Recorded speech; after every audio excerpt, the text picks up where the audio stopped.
Une nouvelle grâce au sein de l'Église de Guinée. Un pasteur consacré évêque. Le révérend Joseph Tonia Doré devient ainsi le premier évêque de l'Église de la Réconciliation et Guérison. À la cathédrale Grâce de Kritaya, plusieurs fidèles chrétiens, dignitaires religieux et personnalités publiques assistent à l'événement. Devant l'autel de Dieu, le nouveau promis fait sa promesse de foi. Et c'est un signe que Dieu donne qu'il est en train de travailler en faveur de notre nation. J'encourage donc à l'unité, j'encourage donc à la paix, à la joie, à la sérénité, qui sont toutes choses qui vont contribuer à permettre aux Guinéens de jouir du bonheur qui est le leur, qui leur est dû.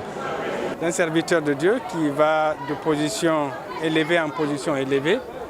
Donc c'est vraiment un sentiment de réconfort, un sentiment de gratitude envers notre Seigneur, notre Dieu, qui peut ainsi faire des hommes des outils pour sa gloire.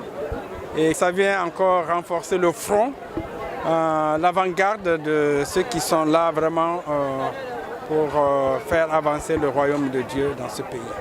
Par le rituel de l'imposition des mains, la communauté des fidèles prie pour la réussite du nouvel évêque dans sa mission apostolique.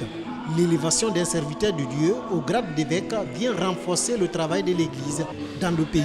C'est une bénédiction pour la nation d'avoir un fils qui soit élevé au titre d'évêque pour assumer l'épiscopat en Guinée. Moi, cela représente une autre nouvelle vie en Christ. Être évêque, c'est être un leader en Christ, un modèle de la vie de Jésus-Christ sur terre.